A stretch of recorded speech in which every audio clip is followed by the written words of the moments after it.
¿Te gustaría capacitarte o conocer más sobre derechos humanos? Inscríbete en nuestra plataforma Educa CNDH, un modelo de aprendizaje dinámico y flexible al que podrás acceder las 24 horas del día, los 365 días del año, de forma gratuita y con valor curricular. Si te desarrollas en las áreas de la educación, salud, procuración de justicia, Fuerzas Armadas o atención a grupos vulnerables, entre otros, o simplemente te gustaría conocer más sobre la cultura de los derechos humanos, en Educa CNDH encontrarás una herramienta de educación 100% en línea.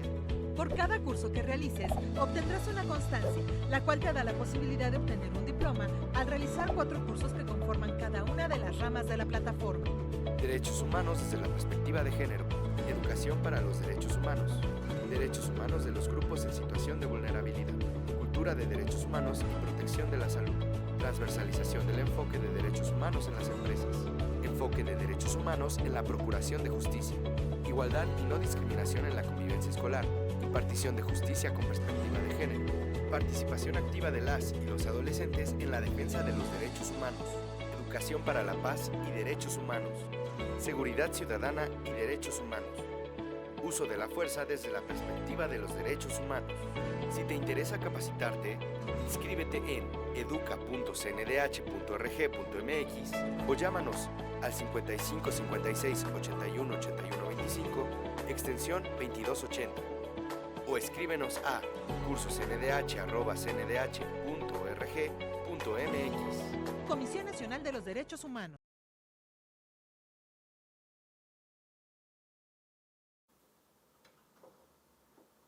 Buen día. En nombre de la maestra María del Rosario Piedra Ibarra, presidenta de la Comisión Nacional de los Derechos Humanos y de la Dirección General de Educación en Derechos Humanos de esta comisión, les doy la más cordial bienvenida a esta capacitación en línea. Agradecemos de manera respetuosa al secretario de la Marina Armada de México, almirante José Rafael Ojeda Durán, y a su equipo de trabajo por todas las facilidades para llevar a cabo este ejercicio de capacitación. A todas y todos las personas que nos acompañan, les invitamos a realizar sus preguntas por medio del chat de YouTube, a las que podremos dar respuesta al final de la actividad. Su participación y dudas son parte fundamental de este ejercicio. Les recordamos que las instrucciones de descarga de la constancia se mostrarán al finalizar la ponencia.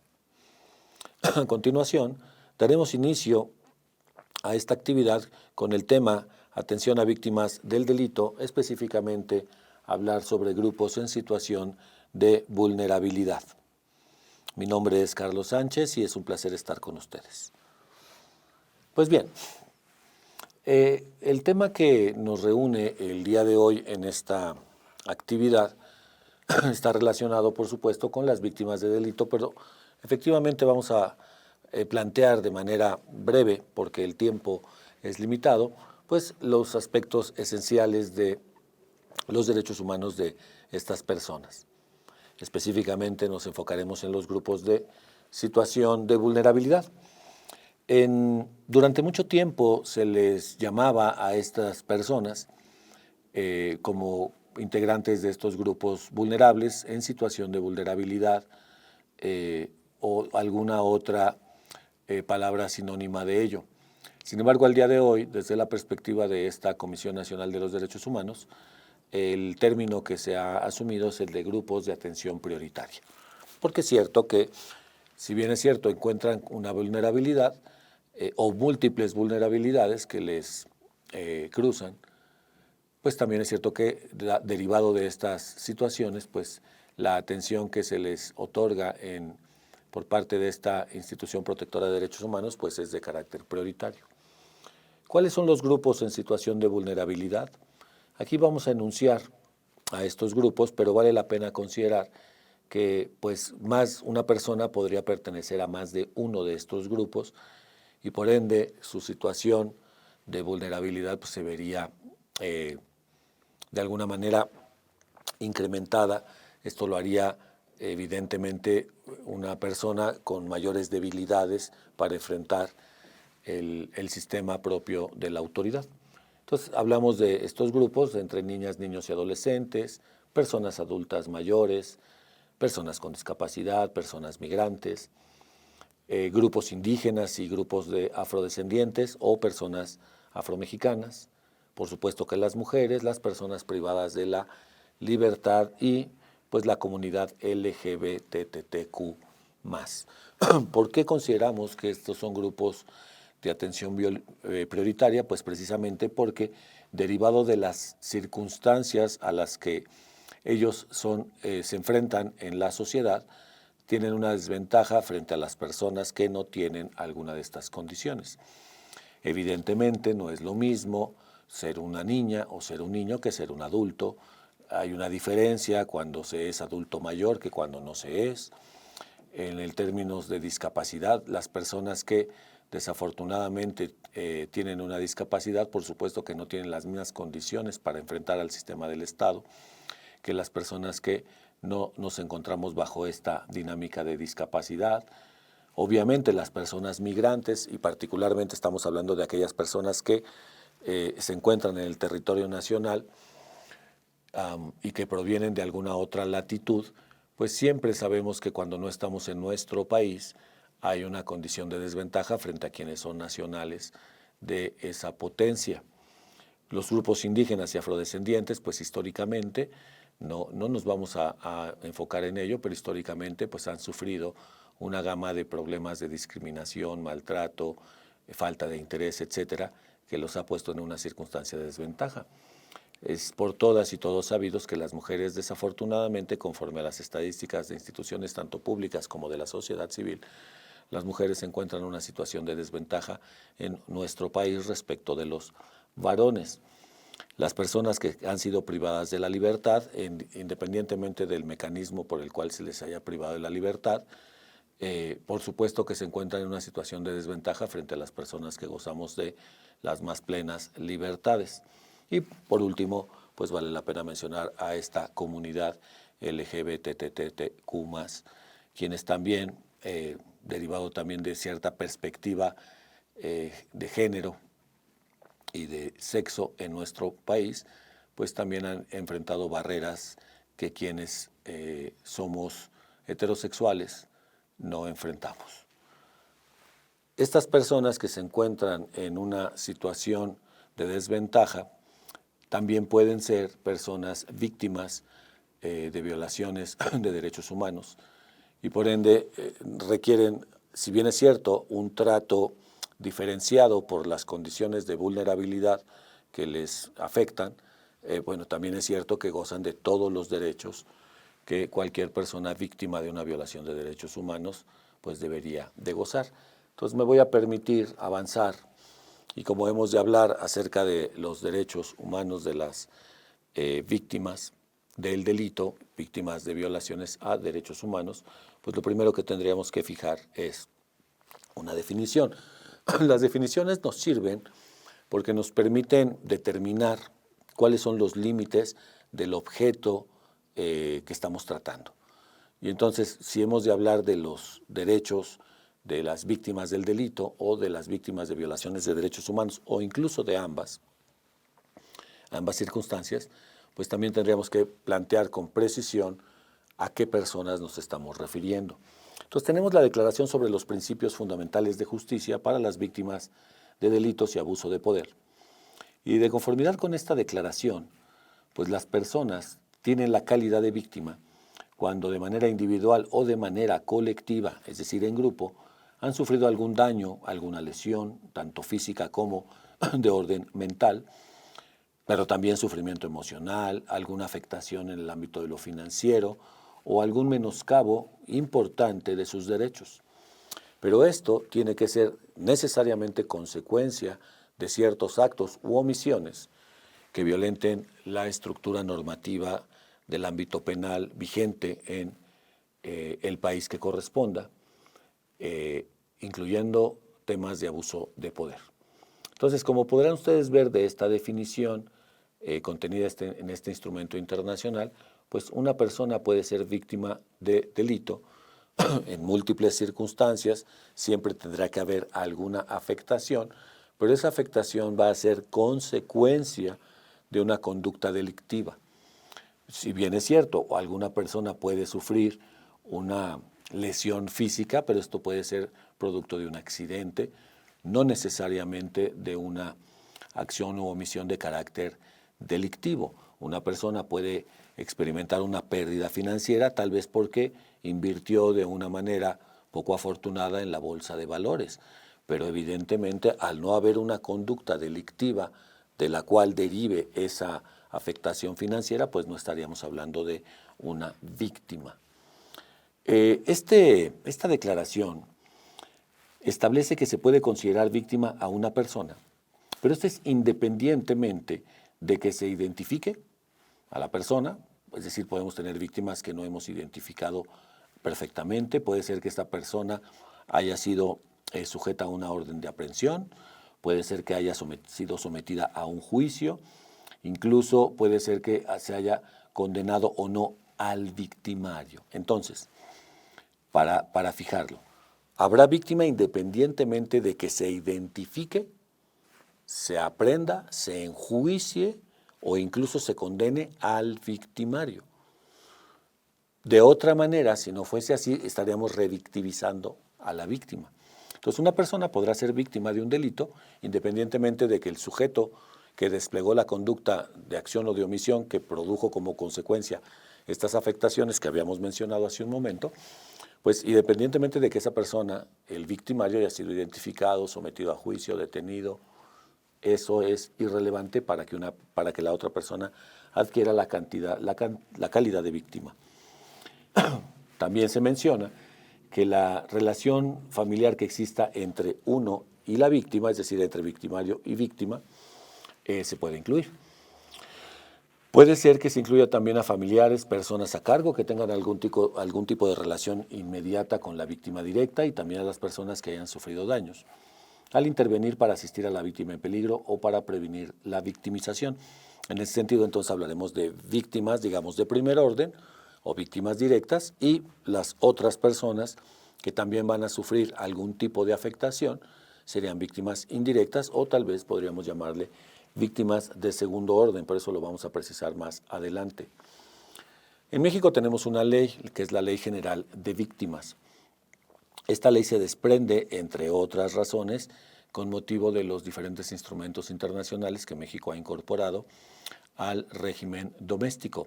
Con motivo de ello, uno de los compromisos que establece el Estado mexicano es establecer una Ley General de Víctimas.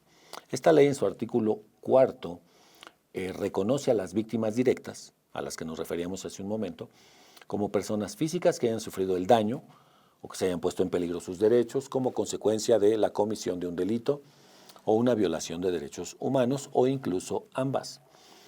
Y entonces también tendremos las víctimas indirectas. Entonces las víctimas indirectas serán, por ejemplo, familiares, personas que tengan algún vínculo con la víctima de primer orden o la víctima directa, por ejemplo, que dependan económicamente de esta, pero también tenemos las víctimas potenciales, que son personas físicas cuya integridad, tanto física como de derechos, peligran por haber ayudado a la primera. Pudo haber sido por intentar impedir o detener la violación de derechos humanos o la comisión del delito. Entonces, en esencia, hay tres tipos. Hablamos de las víctimas directas, que es la persona que resiente en su esfera jurídica o en su propia condición humana la afectación derivada de la comisión del delito. Víctimas indirectas, familiares, esto tiene una limitante de grado, ya lo vamos a explicar, pero también personas dependientes de alguna manera de la víctima, como bien podría ser que hay una relación derivada de una adopción, una relación derivada de, por ejemplo, una cuestión tutelar o, por ejemplo, una simple dependencia económica. Y en tercer lugar están las víctimas potenciales. Una víctima potencial, como aquí se especifica, podría ser alguien del sector privado, por ejemplo, de alguna organización no gubernamental, protectora de derechos humanos, que auxilie a la víctima del delito. Porque esta persona que auxilia a la víctima del delito también puede ponerse en riesgo derivado de la situación concreta delictiva que se haya verificado.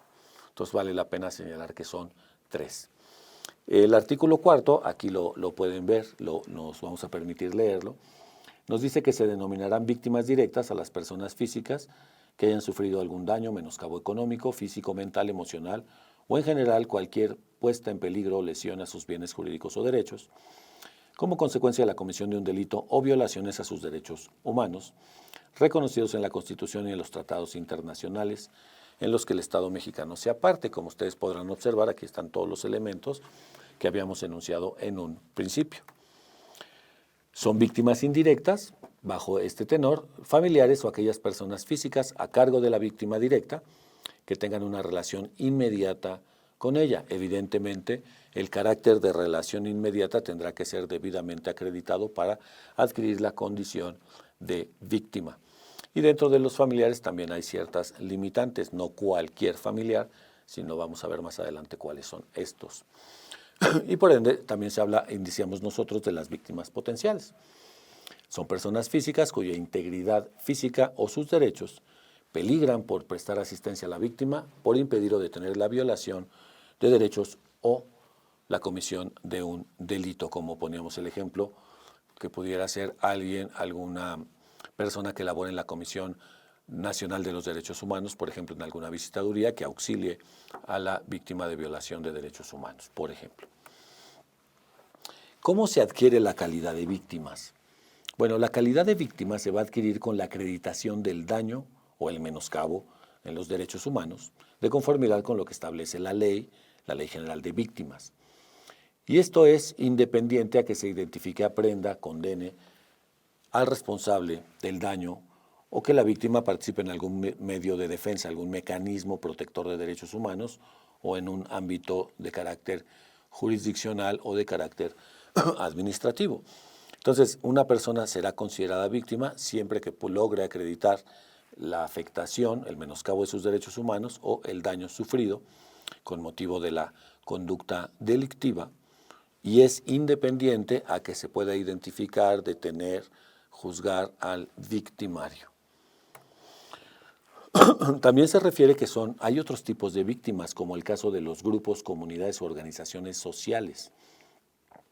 De conformidad con la ley, pues si éstas hubieran sido afectadas en sus derechos, intereses o bienes jurídicos colectivos, siempre y cuando esto sea resultado de la comisión de un delito o la violación también de derechos humanos.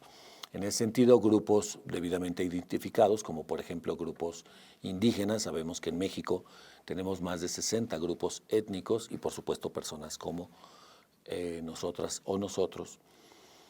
Estos grupos originarios, también los grupos de afrodescendientes, también pueden ser considerados como víctimas dependiendo de las circunstancias en que se verifique la comisión delictiva o la violación de derechos humanos por parte de alguna autoridad. Por ejemplo, se me ocurre un decreto expropiatorio de alguna tierra que sea considerada tierra propia de grupos indígenas, que forme parte de su cosmovisión. Esto podría ser una violación a los derechos humanos, pero ya no de una persona física, sino de un grupo, una comunidad. El artículo 108 del Código Nacional de Procedimientos Penales también nos hace una distinción entre víctimas y ofendidos. Si bien es cierto, ya habíamos visto lo que dice la Ley General de Víctimas, que hay 3 tipos de víctimas, directas, indirectas y potenciales, también es cierto que la ley de carácter procesal penal establece estas diferencias.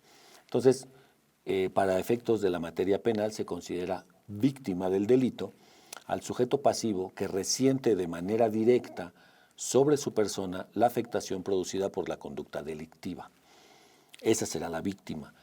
Sin embargo, ofendido será considerado a partir de un criterio diferente. Esto es, se considera ofendido a la persona física o moral titular del bien jurídico lesionado o puesto en peligro por la acción o omisión prevista en la ley penal como delito. Pensemos, por ejemplo, en un delito como el robo. El propietario del bien, la persona titular de los derechos de propiedad del bien, pues puede ser que no haya resentido en su persona, en su integridad personal, la afectación, pero sí en su patrimonio. Entonces, en tanto titular de la propiedad del bien, objeto de este apoderamiento de carácter ilegal, que es el robo, será considerada como ofendido. No como víctima, pero sí como ofendido. Una persona que es afectada por conductas en el sentido de la tortura tendrá el carácter de víctima porque va a resentir en su propia persona, en su integridad física, corporal, pues estos tratos indebidos de conformidad con la ley para prevenir, erradicar, investigar y sancionar la tortura. Una vez que hemos fijado ya la idea de que se considera una víctima desde la perspectiva del derecho internacional, desde la perspectiva de la Ley General de Víctimas y desde la perspectiva del Código Nacional de Procedimientos Penales, el segundo punto es hablar acerca de los derechos que tienen las víctimas ofendidos según nuestra Constitución Política de los Estados Unidos mexicanos. Con motivo de la reforma al proceso penal, que trascendimos de un sistema de carácter inquisitivo o inquisitorio a un sistema de carácter acusatorio, donde el equilibrio entre las partes no se daba en el sistema anterior y se da en el sistema actual, se hacen una serie de modificaciones al articulado propio de la Constitución mexicana. En este propio instrumento relacionado con la reforma que estoy mencionando, se modifica la Constitución y se establecen tres aspectos muy importantes. Por un lado están los elementos, las características, los principios del proceso penal acusatorio. Por el otro lado están los derechos de la persona que está siendo sujeta al proceso penal en calidad de presunto responsable.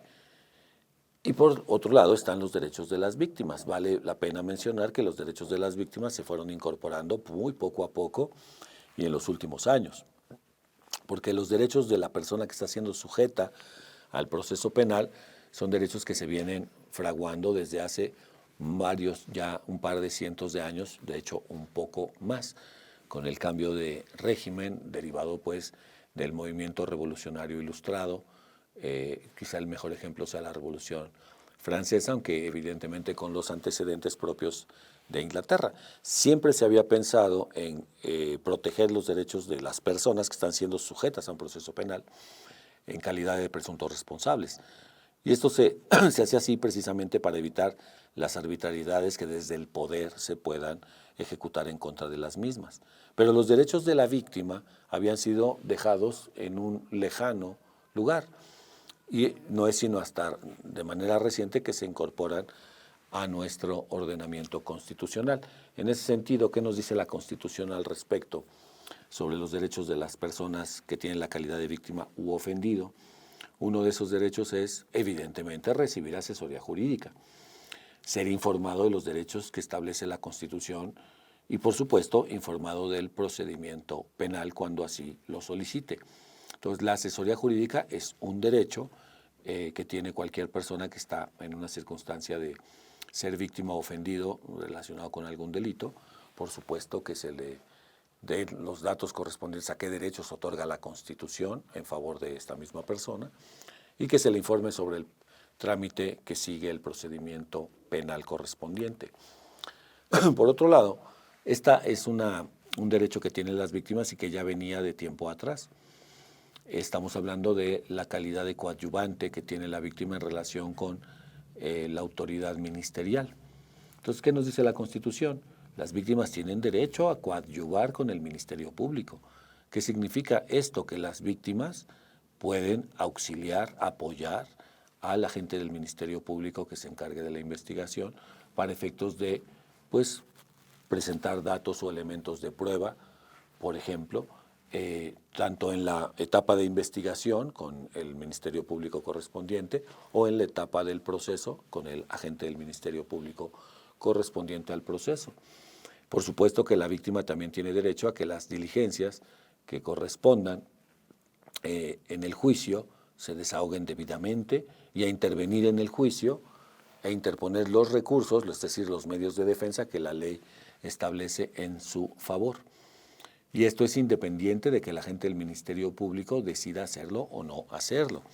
Al final de cuentas, un derecho de las víctimas es coadyuvar con el Ministerio Público, pero eso no significa que el Ministerio Público tome la última decisión, sino que las personas que tienen la calidad de víctimas u ofendidos, pues aun cuando el agente del Ministerio Público decidiera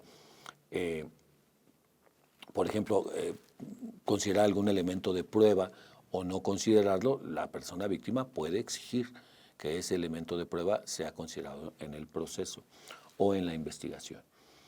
Cuando el Ministerio Público considere que no es necesario el desahogo de alguna diligencia, deberá fundar y motivar su negativa.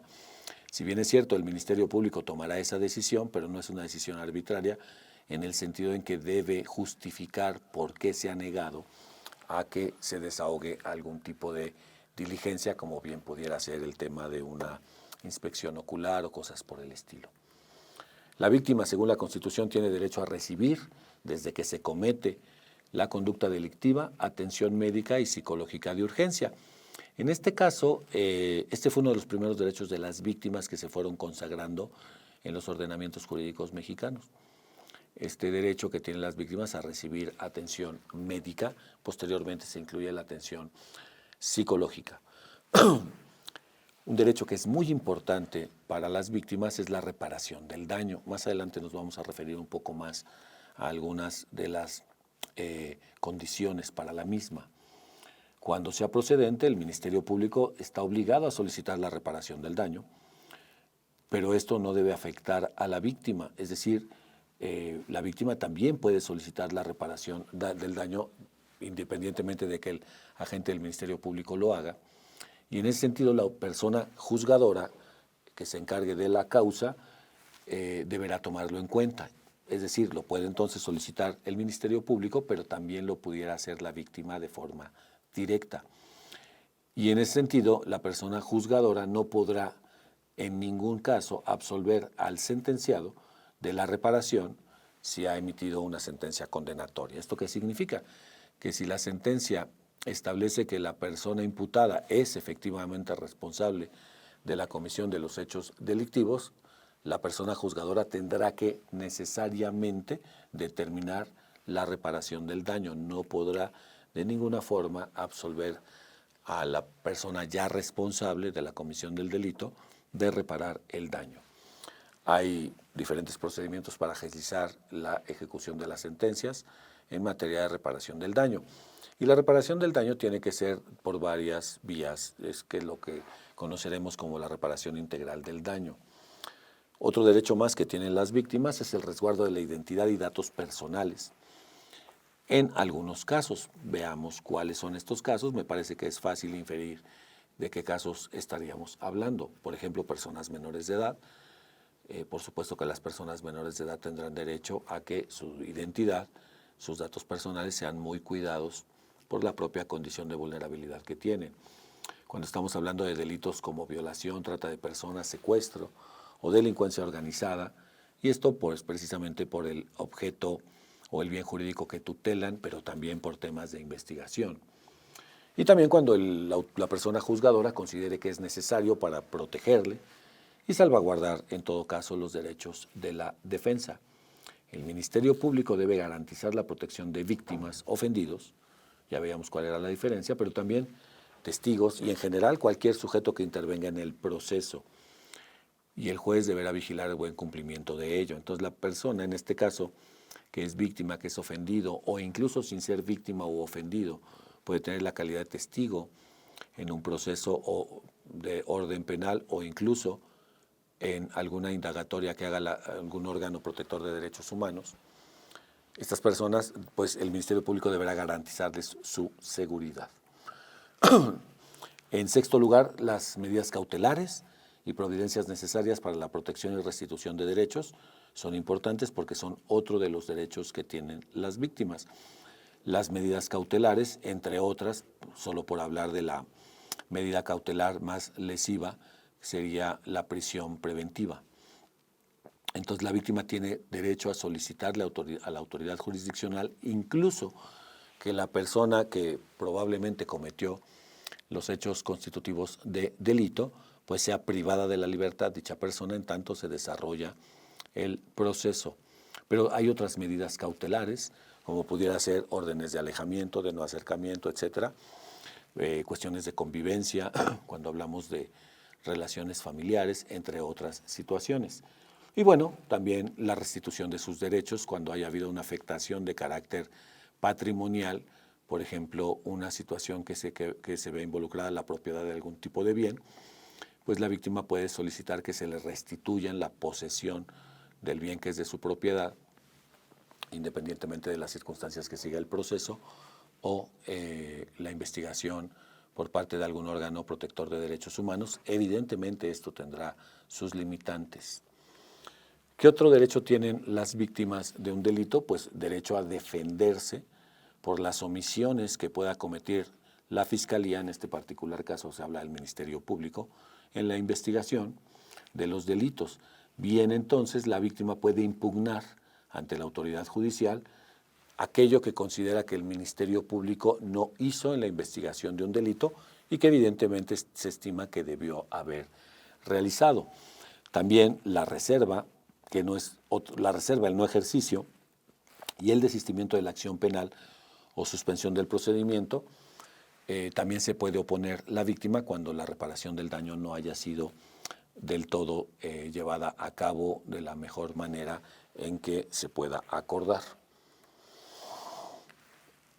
Especificado esto, entonces pasaríamos al punto número 3. La pregunta es, ¿qué derechos tienen las víctimas ofendidos según el derecho internacional?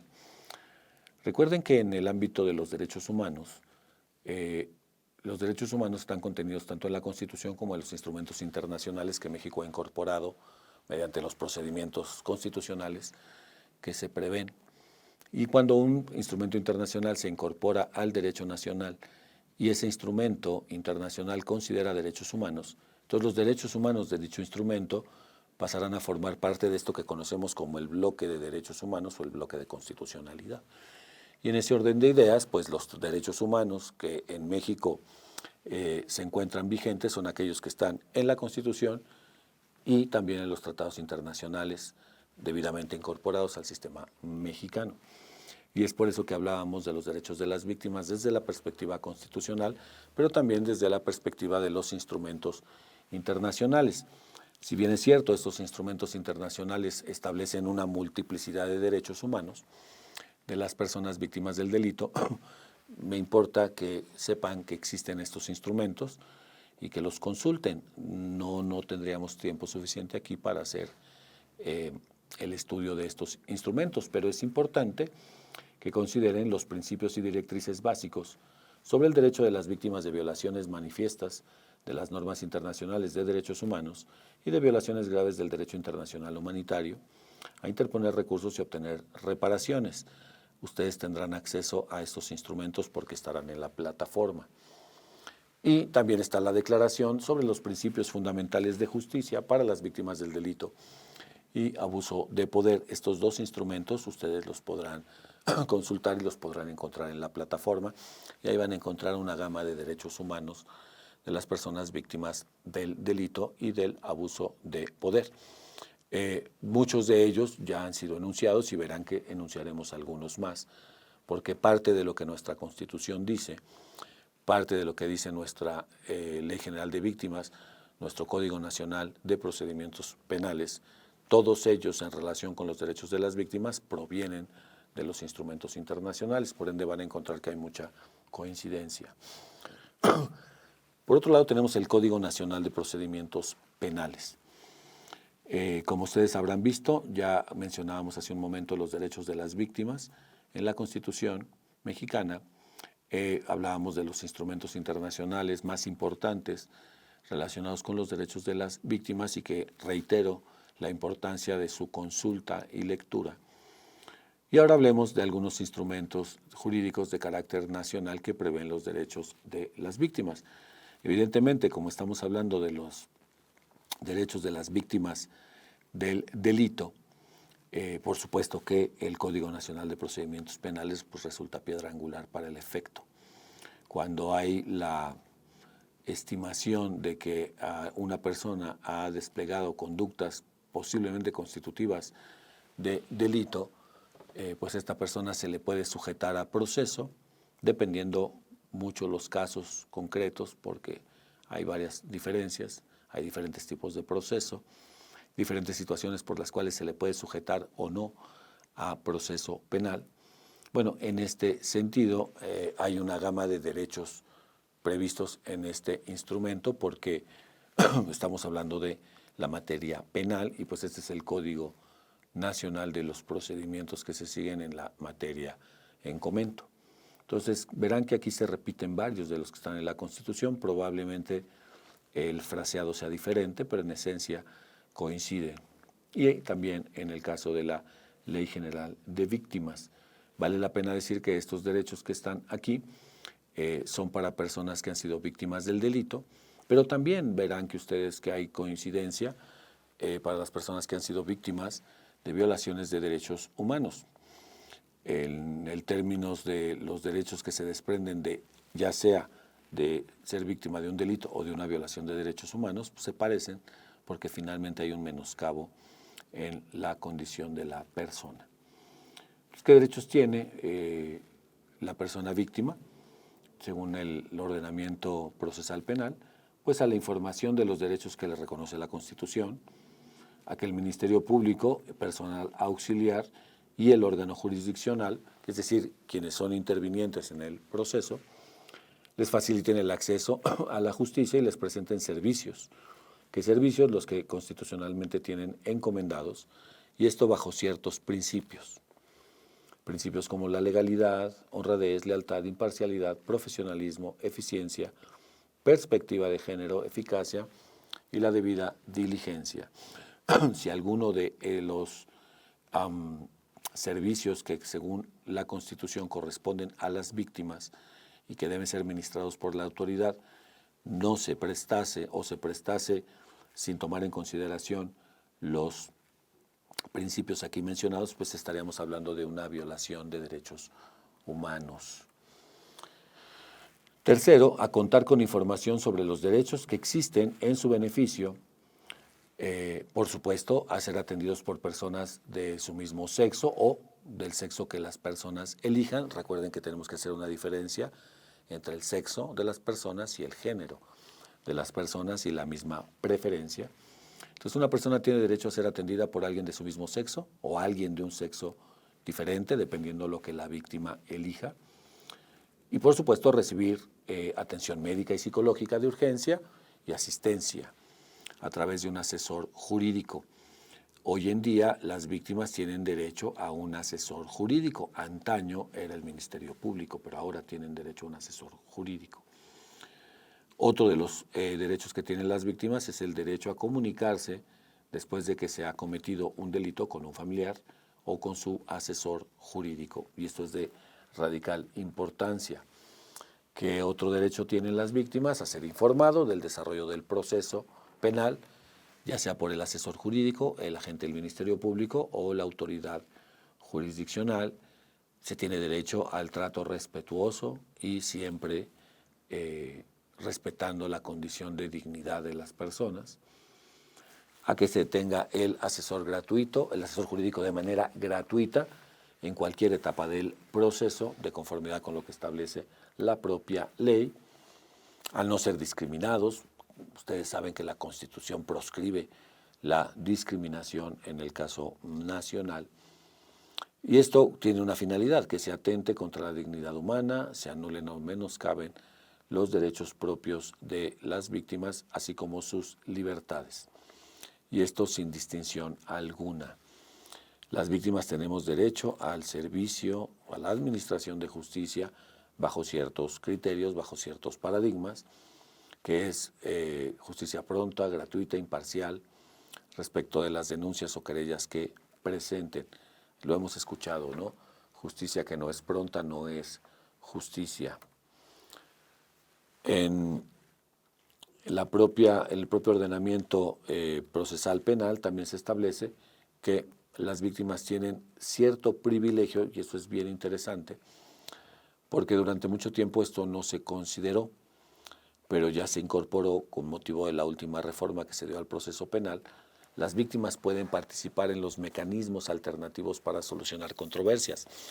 No necesariamente la controversia que se da entre el victimario y la víctima en casos de un delito tiene que ser resuelta mediante una resolución jurisdiccional, sino que las víctimas e incluso también el victimario tendrán la posibilidad de acceder a estos mecanismos alternos para resolver las controversias. Y para ello existen ciertos instrumentos como puede ser la negociación, la conciliación, entre otros, y de esta manera habrá personal capacitado, profesional, incluso de servicio civil de carrera, tanto en las procuradurías o en las fiscalías y en los órganos jurisdiccionales para que desarrollen la actividad de acercar a las partes y tratar de encontrar un arreglo entre ellas que evidentemente satisfaga a ambos interesados y por supuesto bajo la supervisión de la autoridad jurisdiccional para que una vez que se celebre este acuerdo,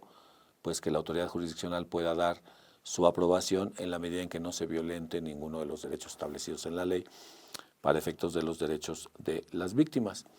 Esto es privilegiar la libertad de las personas para decidir cuál es la mejor forma para que el daño sea reparado bajo el entendido de que las víctimas saben lo que mejor les conviene. Por otro lado, también se tiene derecho a recibir la asistencia de intérpretes o traductores en todo momento del proceso, en el caso en que esto sea necesario, ya sea que la víctima pertenezca a alguno de estos grupos en situación de atención prioritaria, como podría ser un grupo indígena, pero también podría ser, en el caso de una persona migrante, cuando no comprenda el idioma dominante de este país, que es el idioma español. Las personas con alguna discapacidad también tienen derechos en su calidad de víctimas u ofendidos, y en el sentido que es esto, pues que se realicen los ajustes al proceso para poder salvaguardar sus derechos. Si tenemos una persona con discapacidad auditiva y el proceso pues, se desarrolla evidentemente de forma oral en nuestro idioma, tendríamos que colocar necesariamente a alguien que maneje el lenguaje de señas, por ejemplo, mexicano, para efectos de que la víctima pueda comprender qué es lo que se está actuando. Y lo mismo sucedería para quien tuviera algún otro tipo de discapacidad. La idea de ello es que se realicen los ajustes necesarios para que la víctima pueda ejercer su derecho a conocer, a participar del procedimiento jurisdiccional. Por eso se dice aquí que se adaptarán las condiciones que sean necesarias para que las personas puedan acceder, y entre ellos también se habla de personas adultos mayores, porque recuerden, son otro grupo de atención prioritaria que tienen una desventaja frente a las demás personas. En el caso de las personas en condición de movilidad o estas personas en situación de movilidad humana, migrantes, también tienen derecho a que se les proporcione asistencia migratoria por parte de su embajada o el consulado que corresponda que hubiese en nuestro país. Entonces, como verán, también entre los derechos de las víctimas, según el Código Nacional de Procedimientos Penales, pues se contemplan las personas que hablábamos al principio de esta plática, que son las personas que se encuentran bajo una situación de desventaja, grupos vulnerables o grupos de atención prioritaria.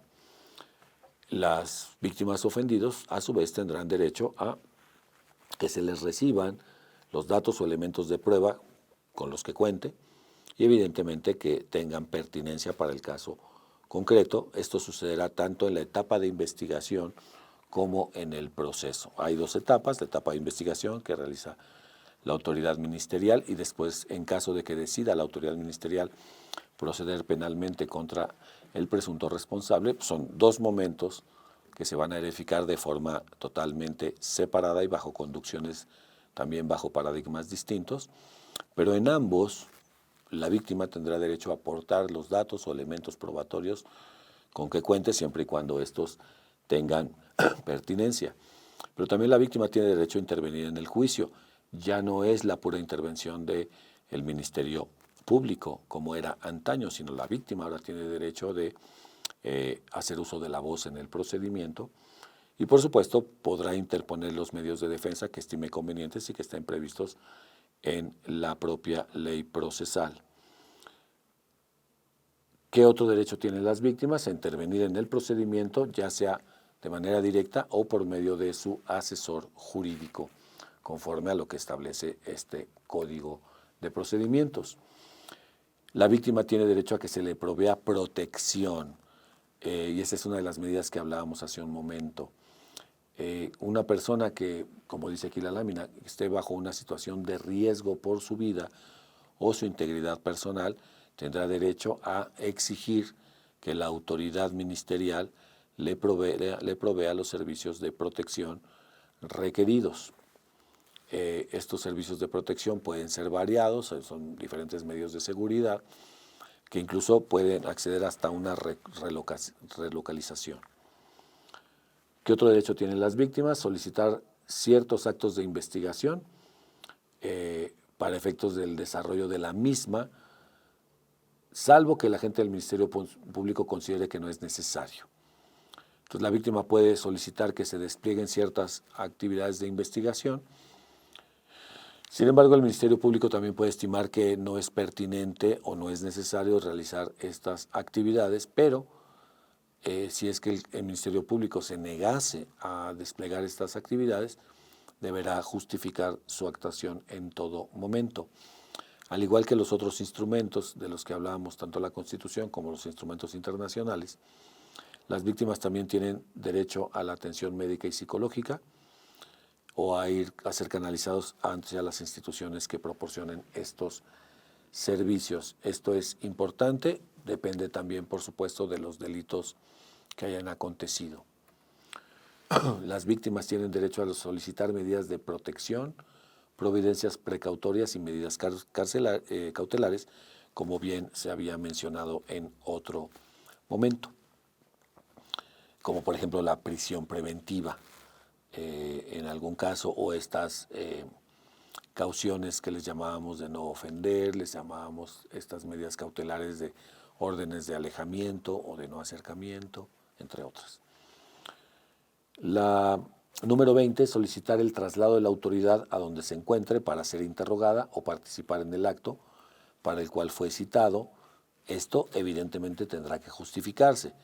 No es simplemente a criterio de la víctima, sino que tiene que haber una buena razón para que se dé este traslado. E incluso se puede desahogar una probanza de manera anticipada ante un juez que no será el juez que conozca de la causa en última instancia.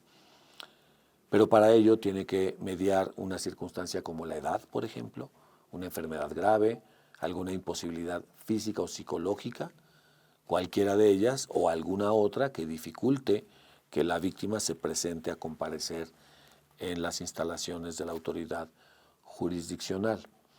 Para ello se requiere cierta dispensa, ya sea por sí o por un tercero, con anticipación al momento de la diligencia. Número 21, a impugnar por sí o por medio de su representante las omisiones o negligencia del Ministerio Público en el desempeño de la investigación, de conformidad con lo que establece el Código. Cuando la víctima estima que la autoridad ministerial no está actuando debidamente, pues puede impugnar esas actuaciones indebidas de la autoridad ministerial. Y por supuesto la víctima, pues no podríamos esperar menos, tiene derecho a participar de los registros de la investigación durante el proceso. Obtener copia de ellos de manera gratuita, salvo que la información esté sujeta a algún tipo de reserva, como por ejemplo podría ser un caso de datos de personas de algún grupo como niñas o adolescentes, o algún tema de seguridad nacional, o algún tema de propiedad industrial, o algo por el estilo. Ya estamos finalizando. ¿Qué otros derechos establece el Código Nacional para las víctimas, el Código Nacional de Procedimientos Penales? A que se les restituyen sus derechos cuando estos estén acreditados. Ya habíamos hablado de ello cuando hablábamos de estos propios derechos de las víctimas en el ámbito de lo constitucional, pero también a la reparación del daño. La reparación del daño, si bien es cierto está prevista en la Ley General de Víctimas, se da por varios rubros, porque lo que se estima es que hay una reparación integral del daño. Entonces tenemos diferentes tipos de medidas para que el daño causado por la comisión del delito, para efectos de la perspectiva de la víctima, pues se repare. Si bien es cierto, hay reparaciones que no son posibles, no son humanamente posibles, porque si estamos frente a un delito de homicidio, pues no hay forma de restituir a la víctima en la violación, porque pues la víctima ha perdido la vida, pero sí hay medidas de compensación que se pueden dar mediante pagos de dinero a las víctimas indirectas o familiares de la persona que ha fallecido. Así pues tendremos también garantías de no repetición, entre otras. Según el Código Nacional, también se tiene derecho al resguardo de la identidad y los demás datos. Ya habíamos hablado de ello. Hay ciertos tipos de delitos, ciertas condiciones que así justifican este cuidado especial con esta información. Y por supuesto, la víctima también tiene derecho a ser informada del desistimiento de la acción penal. Cuando el agente del Ministerio Público decide que ya no va a continuar con el ejercicio de la acción penal, la víctima tiene derecho a ser notificada para que alegue lo que a su derecho convenga. Si el Ministerio Público decide desistirse, pues esto puede menoscabar los derechos de la víctima. Por ende, la víctima tiene derecho a enterarse para proceder conforme a los mecanismos para la defensa de sus derechos previstos en el propio ordenamiento que estamos tratando. En el caso en que así sea procedente, la víctima tiene derecho a solicitar que el proceso se reaperture cuando hubiese habido una suspensión. Para el caso de las personas menores de 18 años, es decir, que pueden ser niñas, niños o adolescentes, recuerden que la ley general al respecto establece que la niñez concluye a los 12 años de edad para dar paso a la adolescencia, que concluirá a los 18 años de edad. El órgano jurisdiccional en casos como estos deberán regirse por el principio del interés superior de la niñez, la prevalencia de sus derechos, protección integral, porque así lo establece la Constitución, los tratados y por supuesto lo que está en este código. La propia Constitución le da privilegio al interés superior de la niñez. Cuando estamos hablando de delitos relacionados con mujeres, es decir, violencia contra las mujeres, hay que tomar en cuenta la Ley General de Acceso a las Mujeres a una vida libre de violencia y otras disposiciones aplicables, como son varios instrumentos internacionales protectores de los derechos de las mujeres. Recuerden que las mujeres también se consideran grupos vulnerables o de atención prioritaria en muchos de los casos. Para atender a las víctimas también tenemos la Ley General de Víctimas. Recuerden que esta capacitación versa sobre temas de atención a las víctimas del delito. Para poder atender a las víctimas del delito, pues debemos conocer qué derechos tienen las víctimas del delito para así no menoscabarlos y siempre privilegiarlos. Pero la actuación de la autoridad, la forma en que la autoridad actúa, también debe estar apegada a principios rectores. Estos son los puntos de partida que la Ley General de Víctimas establece para el caso de que las personas que tienen la calidad de víctima de conformidad con esta Ley General de Víctimas sean atendidas. Toda persona servidora pública que atienda a las víctimas deberá actuar a partir de considerar la dignidad de las víctimas, que éstas actúan de buena fe, principios de complementariedad, debida diligencia, enfoque diferencial, enfoque transformador, gratuidad, no discriminación, integralidad, indivisibilidad e interdependencia. Esto es parte de temas de derechos humanos. El interés superior de la niñez, como así lo mencionábamos, máxima protección, el mínimo necesario, no criminalizar, la victimización secundaria, porque sabemos que cuando no se hace caso o se hace caso omiso de los derechos de las víctimas, esto implica una nueva victimización, la participación conjunta entre víctima y autoridades y aspectos de progresividad. Una vez que se ha avanzado en la adquisición de un derecho, el respeto del mismo, no ha lugar ir para atrás. Entonces estos son los principios, bien valdría la pena desarrollarlos en algún otro momento, pero ahorita no nos da mucho el tiempo. Se concluye con el principio de publicidad, con las excepciones que corresponde, la rendición de cuentas por parte de las autoridades, transparencia y trato preferente, que son temas más relacionados con las autoridades. Según la Ley General de Víctimas, se establece un daño. Ya habíamos hablado que para que haya víctima se requiere acreditar el daño. Y como ustedes podrán observar en la lámina, según la Ley General de Víctimas, se determina que se debe entender por daño.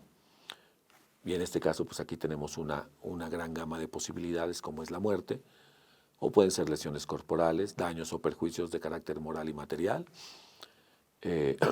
salvo los que se verifiquen por parte de la propiedad que causó esos daños. Pero también pérdidas de ingresos derivadas de un interés económico, también pérdidas similares derivadas del uso del medio ambiente como resultado de un deterioro del medio mismo, costo de las medidas de restablecimiento, costo de las medidas preventivas, y entre otras. ¿Qué es un hecho victimizante? Pues el acto que produce ese daño, ese menoscabo o esa puesta en peligro de los bienes jurídicos o derechos de una persona y que van a dar lugar a la condición de víctimas.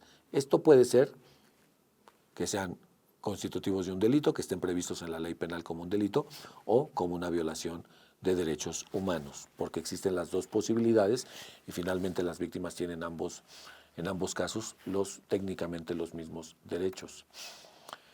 ¿Qué es una violación de derechos humanos según la Ley General de Víctimas? Pues aquí actos u omisiones que afecten el bloque de derechos humanos, siempre y cuando el perpetrador sea una persona servidora pública que esté en ejercicio de sus funciones o atribuciones o un particular en ejercicio de funciones de carácter público. Esa sería una violación de derechos humanos y ustedes observarán que para que esto suceda tiene que participar una persona servidora pública en ejercicio de funciones o un particular en ejercicio de funciones de carácter público. Eso no quiere decir que no haya violación de derechos humanos entre particulares, pero eso es una situación diferenciada. También hay violación de derechos humanos cuando esos actos u omisiones puedan ser realizados por un particular, pero con la participación de una persona servidora pública que le incite, le autorice o que actúe con aquiescencia o indiferencia o con colaboración de una persona servidora pública. Esto también ha lugar a considerarse como una violación de derechos humanos. Y en esencia con esto vamos a concluir. Las víctimas tienen derecho a que se repare el daño. Esta reparación del daño tiene que ser oportuna, plena, diferenciada, transformadora, integral y efectiva en relación con el daño que es consecuencia del delito o de la violación de derechos humanos. ¿Qué significa esto? En cualquier sentencia de un juez penal tendrá que estar el capítulo de reparación del daño. En cualquier recomendación que emite la Comisión Nacional de los Derechos Humanos o cualquiera de sus equivalentes en el ámbito local, siempre habrá un capítulo de reparación del daño. La reparación del daño se dará bajo estos paradigmas que se encuentran aquí marcado en letras negritas. Medidas de restitución de los derechos violentados, en la medida de lo posible, por supuesto. Medidas de rehabilitación, como su nombre lo indica, puede ser asistencia médica, psicológica, psiquiátrica, entre otras. Medidas de compensación, las que mencionaba yo de carácter económico. Medidas de satisfacción, como bien pudiera ser un perdón público que solicite la autoridad, una disculpa pública que ofrezca la autoridad, ya sea por los medios de comunicación, en su página de internet, con determinado tiempo, pero en medidas de satisfacción pudiera haber ceremonias conmemorativas, izar la bandera media asta, ponerle nombre a una calle, erigir un monumento. Hay multiplicidad en estos casos según el derecho internacional. Y por supuesto medidas de no repetición. Y con esto concluiríamos una de las medidas de no repetición, que es común en todos las resoluciones en materia de derechos humanos, las recomendaciones, en materia de derechos humanos. Como medida de no repetición siempre están los cursos de capacitación que la propia comisión o algunas otras instituciones pueden proporcionarle al personal de la autoridad que pues se considera que ha violentado los derechos humanos. Los cursos de capacitación tienen por objeto que no se vuelva a repetir una violación de manera similar en cualquier otra persona. Pues bien, por mi parte es poco el tiempo, con esto estaría yo concluyendo esta breve plática relacionada con la atención a víctimas del delito y en específico para grupos considerados como vulnerables. Es un placer haber estado con ustedes y bueno, pues no me queda más que agradecer la atención del público que nos siguió a través de esta transmisión, esperando que sea de utilidad esta conferencia para un mejor desempeño como personas servidores públicas y por supuesto en la prevención de violaciones a los derechos humanos. Las instrucciones para descargar su constancia de participación podrán visualizarlas en pantalla y en nombre de la maestra Rosario Piedra Ibarra agradecemos su atención y esperamos contar con su valiosa participación en las próximas actividades. Que tengan un excelente día. Muchas gracias.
¿Te gustaría capacitarte o conocer más sobre derechos humanos?